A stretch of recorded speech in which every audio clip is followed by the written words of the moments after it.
Hello दोस्तों, मेरा नाम है सम्राट और आज की इस वीडियो में हम डिस्कस करने वाले हैं कुछ एसएससी के पूछे गए बेहतरीन क्वेश्चंस। ठीक है, जो आपको नेक्स्ट जो एग्ज़ाम आने वाली है, ठीक है, उस नेक्स्ट एग्ज़ाम में तो ये हेल्प पहुंचाएंगे। उसके साथ में आपको एक नए कॉन्सेप्ट के साथ में क्लियरिटी देंगे कि जैसे कि ये क्वेश्चन है, इस क्वेश्चन से और भी कौन कौन से पॉइंट जुड़े हुए हैं, ये सारी चीज़ें आपको सीखने को मिलेगी। ठीक है, तो जैसे कि पहले क्वेश्चन में यहाँ से पूछा गया है कि धीनोदार हिल्स जो है वो इंडिया के किस स्टेट में या यूनियन टेरिटरीज में लोकेटेड है, इस तरह से यहाँ पे पूछा गया है। तो हमको बताना है, जैसे पहली स्टेटमेंट में बोला गया है कि अंडमान निकोबार आइलैंड्स, दूसरे में महाराष्ट्र, तीसरे में गुजरात और चौथे में वेस्ट बंगाल। तो इनमें से आंसर राइट वाला कौन सा होगा, एक बार खुद से सोच के कमेंट में ज़रूर बताना। ठीक है, जैसे कि इसका आंसर होगा गुजरात, थर्ड आंसर। ठीक है, तो थर्ड स्टेटमेंट जो है वो राइट है। और इसमें इसके अलावा कुछ नए पॉइंट हैं वो देख लेते हैं।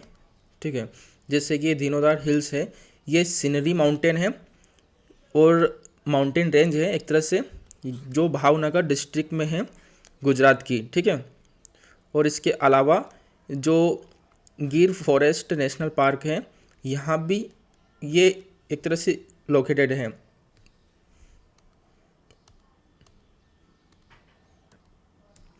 और ये जो धीनोदार हिल्स है, ये wide variety flora and fauna का एक तरह से होम है। और यहाँ पर ब्रीथ टेकिंग एक तरह से व्यूज़ है, सराउंडिंग लैंडस्केप्स। ठीक है, इसके अलावा क्या होता है कि जो एरिया होता है इसको एक तरह से रिनोवेट किया गया है, मतलब कि इसको फिर से एक तरह से कंस्ट्रक्ट किया गया है, फिर से अच्छे से बनाया गया है। किसके लिए? एसेंट टेम्पल है यहाँ पर, सेवरल हॉली टेम्पल्स है, हॉली साइट्स है। ठीक है, इस तरह से यहाँ पर एक तरह से पूजा पाठ के लिए या फिर हमारी हिस्ट्री के लिए ये जो धौनाधार हिल्स है ये भी एक तरह से प्रसिद्ध है। यहाँ पर ये पॉइंट भी बोला गया है। इसके अलावा बोल सकते हैं कि जो धीनोदार हिल्स होती है ये पॉपुलेशन डेस्टिनेशन फॉर ट्रैकिंग के लिए फेमस है। ठीक है, एक तरह से ट्रेवल के लिए, एडवेंचर के लिए, स्पोर्ट इंथुजियास्टम, जैसे एक तरह से घूमने फिरने जाना, एक तरह से इंजॉयमेंट करना वहाँ पर। ठीक है, और जो जो यहाँ पर इसका व्यू है वो तो बहुत ही ख़तरनाक है। ठीक है, यहाँ पर जैसे कि रॉक क्लाइंबिंग कर सकते हैं। ठीक है, इसके अलावा जैसे नेक्स्ट देखिए, ये देखिए, ये जो है ना ये धीनोदार हिल्स है। ठीक है ना, तो इसमें यहाँ पर बहुत अच्छा व्यूज़ है। ये तो दूर के कैमरे से लिया गया है इसलिए यहाँ पर ऐसा दिख रहा है। बाकी इसके अलावा, ठीक है, जिसे दूसरी हिल्स होती है, जैसे कि यहाँ पर लिखा गया है कि ये सैडल पीक है अंडमान निकोबार में, जिसकी हाइट है 732 मीटर्स। ठीक है, इस तरह से। और दूसरा है कि माउंट हैरियट है, ये भी अंडमान निकोबार आइलैंड पर स्थित है। इसकी जो हाइट है ये 383 मीटर है। ठीक है, और विल्सन हिल्स है गुजरात में है और ये हाइट देख लीजिए। ये पावागढ़ हिल्स भी गुजरात में है। फिर छोटा नागपुर का जो प्लेटू है एक तरह से ये झारखंड में स्थित है। और जो इसकी एवरेज जो हाइट होती है ये होती है 700 से 900 मीटर्स। ठीक है, और ये विल्सन पॉइंट है, ये महाराष्ट्र में है। ठीक है, और ये पता है जो एक तरह से एक्स्ट्रा चीज़ें दे रखी है ना, तो एक्स्ट्रा चीज़ों में भी ये ध्यान रखना रहेगा आपको कि ये भी पूछा जा सकता है एग्ज़ाम में। ठीक है, ये है कालसुबाई पीक है महाराष्ट्र में, और माथेरन हिल्स है, ये भी महाराष्ट्र में है। इसकी 800 मीटर जो एक तरह से बोल सकते हैं कि हाइट है, इस तरह से। ठीक है ना, देखिए नेक्स्ट क्वेश्चन देखते हैं। इस क्वेश्चन में बोला गया है कि जो कर्नाटिक म्यूज़िक है ना, वो कर्नाटक म्यूज़िक एक तरह से किसके लिए फेमस है, प्रसिद्ध है, मतलब कि कौन सी स्टेट के लिए, कौन सी स्टेट में एक तरह से इसको प्ले किया जाता है, ये बोल सकते हैं कि। तो यहाँ पर आंसर होगा कर्नाटका, आंध्र प्रदेश, तमिलनाडु एंड केरला। स्टेटमेंट में ये बोला गया है चौथी में, और पहली में कर्नाटका, महाराष्ट्र, गुजरात एंड राजस्थान, और दूसरी में उत्तर प्रदेश, बिहार, वेस्ट बंगाल एंड हरियाणा। ठीक है, और तीसरी में गुजरात, महाराष्ट्र, राजस्थान एंड हरियाणा। तो इसमें से आपको करेक्ट आंसर बताना है मतलब। तो इसका आंसर होगा ये वाला, ठीक है ना, मतलब कर्नाटका, आंध्र प्रदेश, तमिलनाडु, केरला, इस तरह से इसका आंसर होगा। और ये राज्य जो हैं, इन राज्यों को कभी मैप में देखना चाहते हो तो मैप में देख लीजिए, जैसे कि ये कर्नाटका, आंध्र प्रदेश, ठीक है, और यहाँ पर ये केरला, जैसे कि इसमें केरला तो नहीं है, हालांकि ये है तमिलनाडु एंड केरला। ये केरला नीचे है और यहाँ पर ये है तमिलनाडु, ये दोनों साइड में है, ठीक है ना, इस तरह से बोला गया है। ओके, नेक्स्ट क्वेश्चन देखते हैं। नेक्स्ट क्वेश्चन में बोला गया है कि ये जो चारों स्टेटमेंट हैं, इनमें से इनकरेक्ट कौन सी है, यहाँ पर जरूर ध्यान देना, ठीक है ना, इनकरेक्ट पूछा गया है। तो पहली स्टेटमेंट में बोला गया है कि industrial security market is also known as a gilt edged market, ठीक है, ये बोला गया है पहले में। और दूसरे में बोला गया है कि the secondary market is the secondary market is the market for the sale and purchase of previous issued security. एक तरह से जो पहले इश्यूड की जाती है सिक्योरिटी, उसके लिए सेकेंडरी मार्केट होता है, इस तरह से ये बोला गया है। और पहले में बोला गया है कि industrial security market is also known as gilt edged market. Gilt edged market को इंडस्ट्रियल सिक्योरिटी मार्केट को एक तरह से जाना जाता है, ठीक है। और RBI plays and dominant role in the gilt edged market through its open market operation, इस तरह से यहाँ पर सेकंड स्टेटमेंट में बोला गया। और फोर्थ में बोला गया primary market is also known as new issue market, इस तरह से यहाँ पर चारों स्टेटमेंट में बोला गया है। तो अपन को इसमें से राइट वाला स्टेटमेंट बताना है, ठीक है। तो इसमें से होगा पहला। तो क्वेश्चन के हिसाब से ये पहला वाला जो है वो राइट है, लेकिन हमें बताना है इनकरेक्ट। जो ये है ना, industrial security market is also known as gilt edged market, तो ये गिल्ट एज्ड मार्केट नहीं होता। यहाँ पर ये जो फर्स्ट स्टेटमेंट है ये वो इनकरेक्ट है, ठीक है। बाकी मतलब करेक्ट है क्वेश्चन के हिसाब से, बाकी सारी करेक्ट है, जो क्वेश्चन के हिसाब से इनकरेक्ट है, ठीक है ना। यहाँ पर ये है, इसको इस तरह से बोल सकते हैं। अभी जैसे कि नेक्स्ट देखते हैं। नेक्स्ट क्वेश्चन है what is the average height of troposphere. ये तो बहुत ही अच्छा क्वेश्चन है कि ट्रोपोस्फीयर की जो एवरेज हाइट होती है वो कितनी होती है। तो पहले में है 13 किलोमीटर एवरेज लगभग मतलब, ठीक है। और 30 किलोमीटर, 6 किलोमीटर या 50 किलोमीटर। तो इसका आंसर आप पहले खुद से सोच के बताइए, ठीक है। तो इसका आंसर होगा 13 किलोमीटर, ठीक है ना। और इसमें जैसे कि ट्रोपोस्फीयर का तो बता ही दिया, बाकी दूसरे और देख लेते हैं। जैसे कि इसके साथ में देखिए ये होता है ट्रोपोस्फीयर की, ठीक है ना। ट्रोपोस्फीयर में यहाँ पर ये है एवरेज हाइट इसकी 12 से 18 किलोमीटर, और स्ट्रेटोस्फीयर ये 11 से 50 किलोमीटर की होती है। और जो एक तरह से होता है कि मीजोस्फीयर, ठीक है, ये मीजोस्फीयर की 40 से 50 किलोमीटर टू 80 से 90 किलोमीटर इस तरह से होता है। और थर्मोस्फीयर में 80 से 90 और 800 किलोमीटर के बीच में एक तरह से होती है। और ये एक्सोस्फीयर के तो 800 से 3000 किलोमीटर होती है, ठीक है ना। और कौन कौन से कहाँ कहाँ पर एरिया होते हैं, जैसे कि यहाँ पर देख लीजिए ये हॉट एयर बलून है, ठीक है, ये पैसेंजर एयरप्लेन है, ये सब ट्रोपोस्फीयर के नीचे ही रहते हैं एक तरह से, उसके एवरेज हाइट में एक तरह से उड़ते हैं, ठीक है। और ये मीटरॉइड्स है जो मीजोस्फीयर्स के कंपेयर में है बोल सकते हैं, ठीक है ना।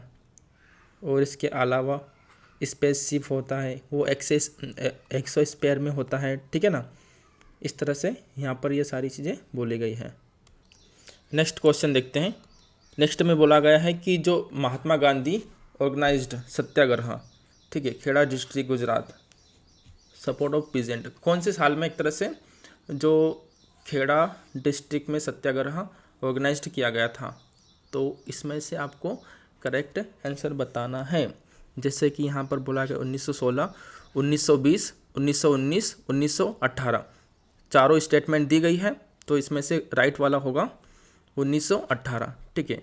और जैसे कि और इसके अलावा दूसरे कुछ महात्मा गांधी के नेतृत्व में, ठीक है, कुछ और आए थे, जैसे कि चंपारण मोमेंट 1917 में आया था, खेड़ा मोमेंट 1918 में, खिलाफत मोमेंट 1919 में, और नॉन कोऑपरेशन मोमेंट 1920 में आया था। ठीक है ना। और सिविल डिसओबीडियंस मोमेंट दांडी मार्च 1930 में आया था। ठीक है। और क्विट इंडिया मोमेंट 1942 में आया था। इस तरह से ये सारे जो इम्पोर्टेंट मोमेंट्स हैं ये महात्मा गांधी के नेतृत्व में हुए थे। ठीक है। नेक्स्ट क्वेश्चन देखते हैं। नेक्स्ट क्वेश्चन में बोला गया है कि the plants of which of the following plants kingdom are known as algae. जो एक तरह से अलगाई होते हैं वो कौन से एक तरह से किंगडम से आते हैं, फॉलो करते हैं। ठीक है। तो एंजियोस्पर्म्स पहला है, और दूसरा है स्टियोडोफाइटा। ठीक है। और तीसरा है ब्रायोफाइटा, और ये है थ्राइलोफाइटा। 4 स्टेटमेंट हैं, तो इसमें से करेक्ट वाला आपको पहले बताना है सोच के। ओके। तो इसका करेक्ट होगा आंसर थ्राइलोफाइटा। ठीक है। तो इसके जैसे देखिए ये चारों है, तो चारों में से आपको एक चीज़ यहाँ पर बहुत ही इम्पोर्टेंट समझने वाली ये है कि कहीं ना कहीं अगर जैसे कि इनकी जो इमेज रहती है, फ़ोटो रहती है ना, वो कभी देख के रखोगे तो फ्यूचर में आपको कभी भूलोगे नहीं कि कौन एंजियोस्पर्म होता है, कौन ब्रायोफाइटा होता है, कौन थ्रायोफाइटा होता है, इस तरह से। तो मैं आपको बता देता हूँ इनकी इमेज। ओके। जैसे कि ये देख लीजिए, ये होता है पहला होता थैलोफाइटा। ठीक है। तो इसमें क्या होता है कि प्लांट ऐसे होते हैं जो डिफ्रेंशिएट होते हैं एक तरह से, रूट्स में, स्टेम्स में, लीव्स में, इस तरह से। ये देखो कुछ चिकना चिकना बहुत अजीब सा दिख रहा है। ठीक है ना। और कॉमनली इनको अलगाई के नाम से भी जानते हैं। ठीक है, एक तरह से।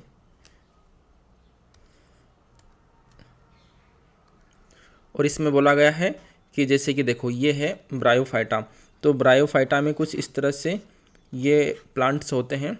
ठीक है।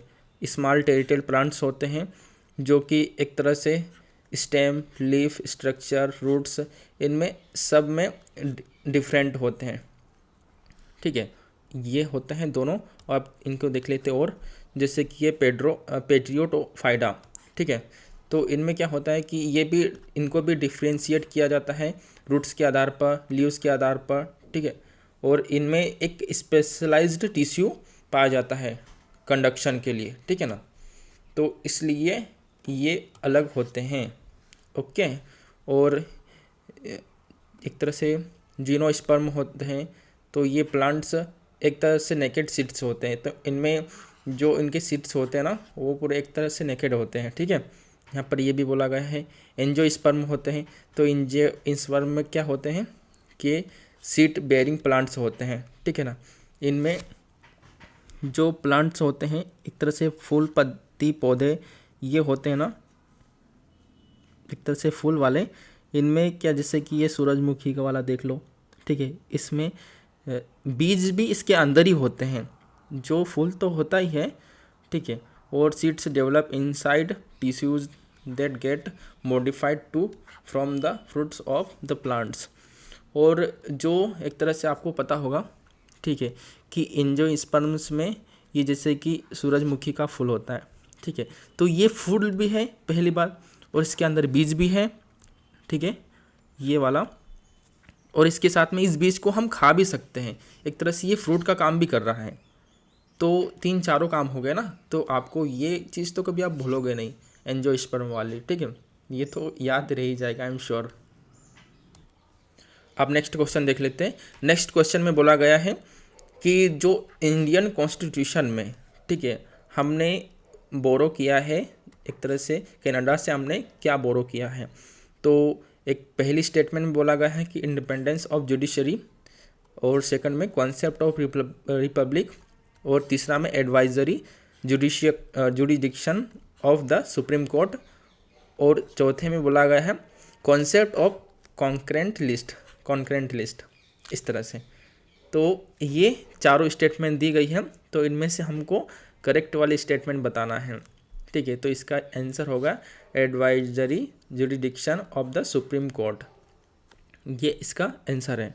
ओके, जैसे कि आगे बढ़ते हैं, आगे हम क्या देखेंगे कि जैसे दूसरी चीज़ें होती है ना कि और क्या क्या चीज़ें ली गई है हमारे इंडियन कॉन्स्टिट्यूशन में और कहाँ से ली गई है, वो भी सारी चीज़ें हम इसमें बताने वाले हैं। देखिए, जैसे कि ये वाला देखिए, जो इंडियन गवर्नमेंट एक्ट है 1935 का, उससे क्या क्या लिया गया है, federal system, power of the judiciary, ठीक है, पब्लिक सर्विस कमीशन और गवर्नर्स ऑफिस, जो गवर्नर का ऑफिस होता है, और एडमिनिस्ट्रेटिव डिटेल्स, जो आईएएस ऑफिसर या आईपीएस ऑफिसर, इस तरह से एडमिनिस्ट्रेशन जो चलता है, ठीक है, गवर्नमेंट का, उसकी जो डिटेल्स होती है, ये भी हमारे इंडियन एक्ट 1935 से ली गई है। और इसके अलावा अमेरिका से क्या क्या लिया गया है, ये लिया गया है फंडामेंटल राइट्स, इसके अलावा इंडिपेंडेंस ऑफ जुडिशरी, ठीक है, इसके अलावा जुडिशियल रिव्यू, जो जुडिशियल रिव्यू होता है एक तरह से, और इम्पीचमेंट ऑफ द प्रेसिडेंट, ये तो बहुत ज़्यादा न्यूज़ में रहा था, ठीक है, ये भी लिया गया है, इनको सबको याद रखिएगा। और जो removal of supreme court and high court जजेस, इनको किस तरह से हटाया जाता है, ये भी लिया गया है। और पोस्ट ऑफिस, एक तरह से जो वाइस प्रेसिडेंट की जो पोस्ट होती है, उसको भी लिया गया है। इनके अलावा देख लेते हैं कि क्या क्या लिया गया है हमारे इंडियन कॉन्स्टिट्यूशन में बाहर सी कंट्री से, ठीक है। तो ये देखिए, ब्रिटेन से लिया गया है कि जैसे कि parliamentary government, rule of law, ठीक है, लेजिस्लेटिव प्रोसीजर, सिंगल सिटीजनशिप और कैबिनेट सिस्टम। इसके अलावा जो पार्लियामेंट्री प्रिविलेजेस होता है, और बाई कैमिकल सिस्टम, इसके अलावा प्रियोगेटिव रिट्स, इस तरह से ये ली गई है। और देखिए दोस्तों, एक बात तो बहुत ही यहाँ पर जानना बहुत ही इम्पोर्टेंट है, वो ये है कि जो हर एक एग्ज़ाम होती है ना, वहाँ पर कहीं ना कहीं देख लिया ना, एक क्वेश्चन तो पूछा ही है, ठीक है। जैसे कि यहाँ इजराइल से क्या लिया गया है, DPSP मतलब directive principle of state policy, ठीक है। और इसके अलावा जो nomination of the member to Rajya Sabha में किस तरह से नॉमिनेशन किया जाता है मेंबर्स का, उनके बारे में सब सारी चीज़ डिटेल ली गई है। और जो मेथड होती है इलेक्शन ऑफ प्रेसिडेंट की, ये हमने आयरिश से लिया गया है, इजराइल से लिया गया था, ठीक है, इस तरह से बोल सकते हैं। सॉरी, मैंने यहाँ पर आयरिश की जगह इजराइल बोल दिया ना, यहाँ पर आएगा ये वाला आयरलैंड, ठीक है ना। ये आयरलैंड से, ये जो आयरिश है वो आयरलैंड है, ये दोनों एक ही है, ठीक है। फिलहाल में ऐसे कुछ छोटी मोटी गलतियाँ हो जाती है अभी शुरू में, कोई बात नहीं। देखिए, यहाँ पर ये है जो रशिया सोवियत यूनियन, ठीक है, इससे क्या क्या लिया गया है, फंडामेंटल ड्यूटीज़ और the ideal of justice in the parliament preamble, ठीक है।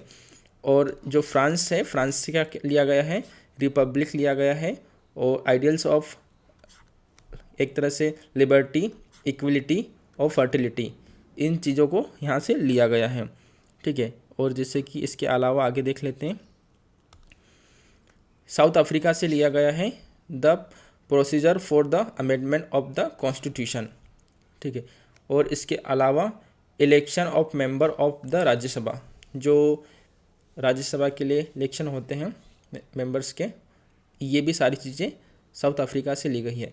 तो इनमें कुछ पॉइंट ध्यान रखना है, जैसे कि साउथ अफ्रीका है, ठीक है, इससे तो 2 ही चीज़ें ली गई है, ठीक है ना। और जो जापान है, जापान से हमने टोटल एक चीज़ ली गई है, जैसे कि यहाँ पर लिखा गया है the procedure established by law, इस तरह से। तो इस तरह से ये पूरा वीडियो था, लेक्चर था। और अगर वीडियो कैसा लगा है, क्या है, आप कमेंट में ज़रूर बताना। और वीडियो अच्छा लगा है तो एक तरह से आप लाइक, शेयर और सब्सक्राइब जरूर कर देना, ठीक है। अभी छोटी मोटी कुछ थोड़ी बहुत मिस्टेक हो जाती है तो उनको इग्नोर करना, ठीक है ना। और thank you so much for watching this video. Thank you. और हाँ, एक बात ज़रूर याद रखना, ठीक है ना, कि मैं आगे भी नेक्स्ट भी जो एक तरह से वीडियो रहेंगे वो आते रहेंगे, और जहाँ तक हो सकेगा उनमें बेस्ट तरीके से कंटेंट भी आएगा जो, और उनमें इम्प्रूवमेंट भी होता नज़र आएगा, ठीक है ना। जो छोटी मोटी गलतियाँ हैं ना वो इग्नोर की जाएगी, उनमें फिर एक तरह से बिल्कुल भी मिस्टेक नहीं रहेगी, ठीक है ना। इसलिए इस चैनल को सब्सक्राइब कर लेना और आगे भी पढ़ते रहना। Thank you again.